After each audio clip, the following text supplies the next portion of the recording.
many of you. Our staff, Ms. Labro and Iro, I know her from MSF, and some of you also. And for us, I want to only to underline in this occasion that it is very important that we have established a network, epidemiological surveillance the last 2 years in all refugee camps. And it is very important for many reasons, and we can discuss on that later on. I think that we are going to have the opportunity to have some site visits on Monday in 2 refugee camps, and I think it will be very useful for you. Again, I want to welcome you here, and we're very pleased that this workshop takes place in Athens. I wish you a very fruitful workshop. Thank you.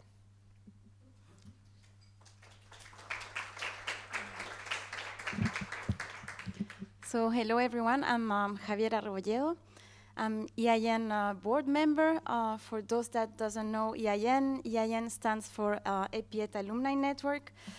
EIN, it's an organization that was created in 2000 by fellows, MediPIET fellows, for the fellows, and the objective of EIN is to strengthen and develop and maintain the network, to maintain the contact between the network. No? So by doing this, we create this platform and activities. We organize activities such as this module that we hope you will enjoy. The idea is the sharing of experience and knowledge among the network and to maintain. No?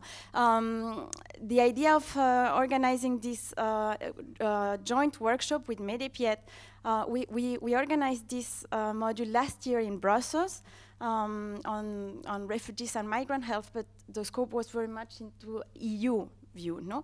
And we thought of, it was very successful, so we thought of enlarging a little bit the scope this time, and that's how the idea of doing a joint module workshop with MediPIET arose, to enlarge the scope. So we would like to welcome you to this workshop. We are super happy we managed to do it.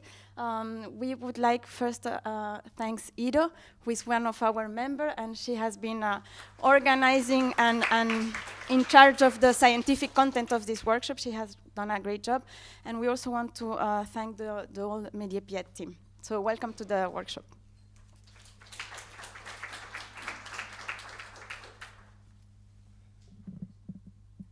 Good morning, everybody.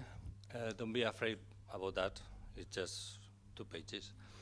I would like, first of all, to thank the Vice President of Kelno, Agis Terzisidis, for being here and giving the opportunity to show that Kelno is working on this issue from a long time ago, and providing us your inputs.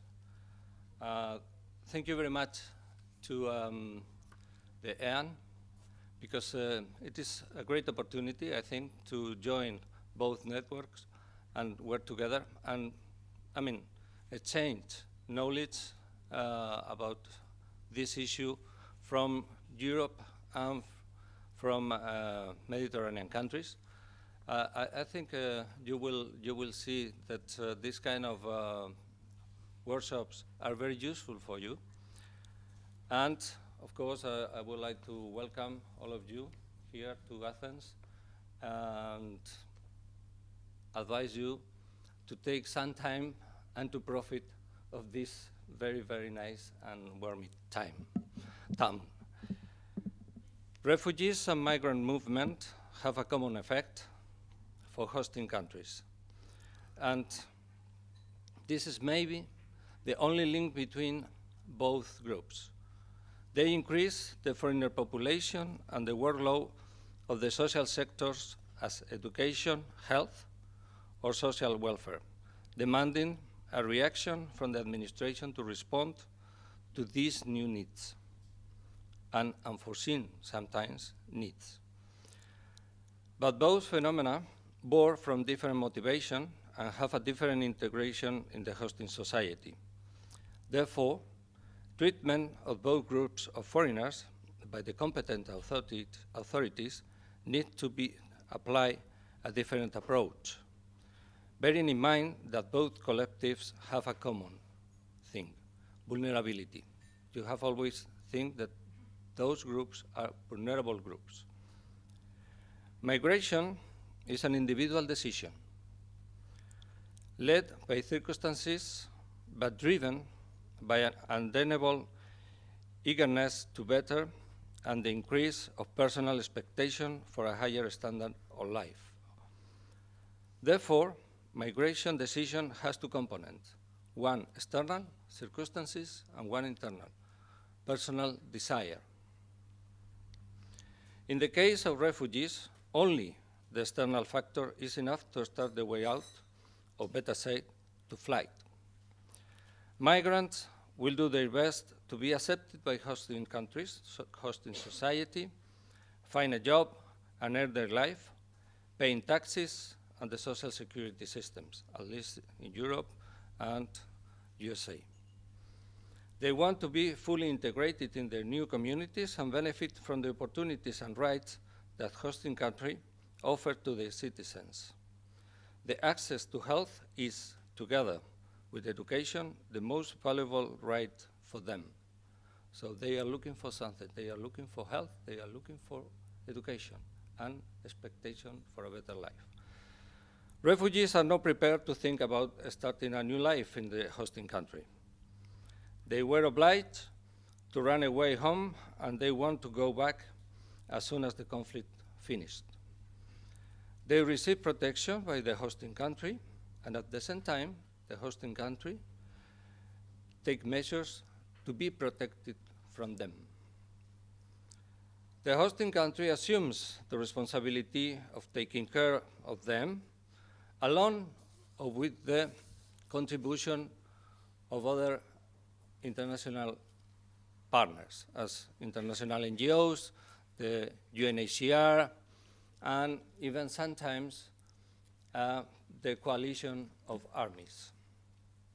Then, migrants that move themselves in groups can be treated at the beginning of the entrance in the hosting country in a similar way as refugees. But step by step, they will absorb by the hosting community and they will become a normal citizen. This is the aim. This is the objectives of this group. But refugees remain in the places created or accommodated for their shelter. When a humanitarian action is put in place to aid a flux of people, migrant or refugees, it doesn't matter, the governmental and non-governmental actors have to work under humanitarian principles. Don't forget. Which means delivering life-saving assistance to those in need without any adverse distinction. The framework for aiding this group of people is the international humanitarian law and, of course, the human rights.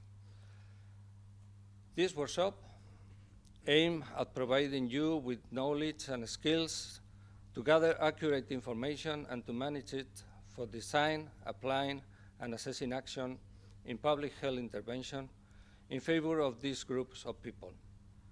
Let me attract your attention in the fact that your most difficult task will be prioritized. Prioritizing the needs in order to establish the main objectives. Because in the case of health, a group of migrants.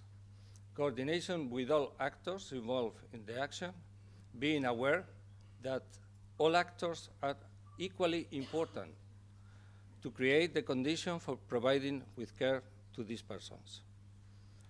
Please never forget that coordination provides with complementarities and synergies among different sectors that allow aiding the people with higher level of efficiency.